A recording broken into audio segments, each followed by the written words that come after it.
নমস্কার বন্ধুরা, আমাদের চ্যানেলে স্বাগতম। ডিএ নিয়ে একটি গুরুত্বপূর্ণ আপডেট। তো বন্ধুরা, ডিএ নিয়ে এই মুহূর্তে সবথেকে গুরুত্বপূর্ণ আপডেটটি হচ্ছে ফেব্রুয়ারি মাস থেকে বর্ধিত বেতন হাতে পাবেন রাজ্য সরকারি কর্মীরা। নবান্ন থেকে জারি হলো ডিএ বিজ্ঞপ্তি।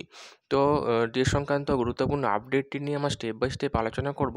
তো অবশ্যই আপনারা ভিডিওটি স্কিপ না করে অবশ্যই পুরোটা দেখবেন। তো তার আগে বলে রাখি, যে সকল বন্ধুরা আমাদের চ্যানেলে নতুন, আমাদের চ্যানেলটির পাশে সাবস্ক্রাইব বাটন, সাবস্ক্রাইব করার পর পাশের যে বেল আইকন সেটিও প্রেস করবেন। লেটেস্ট ভিডিও আপডেটগুলি সবার আগে পেয়ে যাবেন। দেখে নেব আজকে ডিএ সংক্রান্ত গুরুত্বপূর্ণ আপডেটটি। তো বন্ধুরা, পশ্চিমবঙ্গের সরকারি কর্মীরা কেন্দ্রীয় হারে ডিএর দাবিতে শহীদ মিনার চত্বরে আন্দোলন চালিয়ে যাচ্ছেন দিনের পর দিন, কিন্তু কোনো রকম সুরাহা হচ্ছে না। একদিকে আমরা দেখেছি মুখ্যমন্ত্রী, অর্থমন্ত্রী রাজ্যপালকে ডিএ বৃদ্ধি নিয়ে চিঠি দেওয়া সত্ত্বেও কোনো রকম উত্তর আসেনি।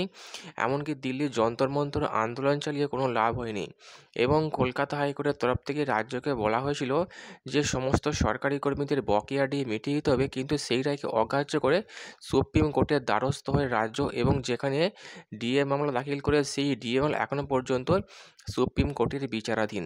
এর ফলে ক্রমশ হতাশ হচ্ছেন পশ্চিমবঙ্গের সরকারি কর্মীরা, এবং সেই সঙ্গে ডিএ নিয়ে ক্ষোভ তীব্র আকার ধারণ করছে, এবং যার ফলে নবান্ন অভিযান এবং বড় বড় আন্দোলনের সম্মুখীন হতে যাচ্ছে রাজ্য সরকার। এর ফলে ব্যাহত হচ্ছে রাজ্যে বিভিন্ন রকম পরিবেশ সহায়ক। পশ্চিমবঙ্গের সরকারি কর্মীরা এই মুহূর্তে 14% হারে ষষ্ঠ বেতন কমিশনের আওতায় ডিএ পাচ্ছেন, এবং পশ্চিমবঙ্গ ছাড়া বাকি রাজ্যগুলো যেখানে কেন্দ্রীয় সরকারকে অনুসরণ করে ডিএ পাচ্ছে, সেখানে পশ্চিমবঙ্গ এই মুহূর্তে 14% হারে ডিএ পাচ্ছে, এবং কেন্দ্র সরকারি কর্মীরা 53% হারে ডিএ পাচ্ছে, এবং রাজ্য এবং কেন্দ্রের ভাগ যেখানে 39%ই থেকে যাচ্ছে।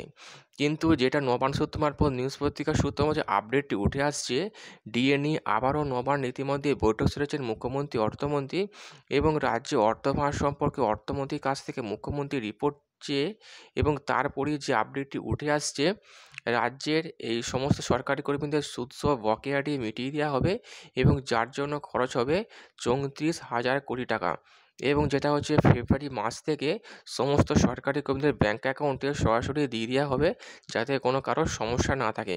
তো বন্ধুরা, এই ছিল ডিএ সংক্রান্ত গুরুত্বপূর্ণ আপডেট। কেমন লাগলো কমেন্ট করবেন, লাইক করতে ভুলবেন না। পরবর্তী আপডেটটি পাওয়ার জন্য আমাদের চ্যানেলটিকে সাবস্ক্রাইব করে রাখবেন। থ্যাংক ইউ বন্ধুরা, ভিডিওটি দেখার জন্য।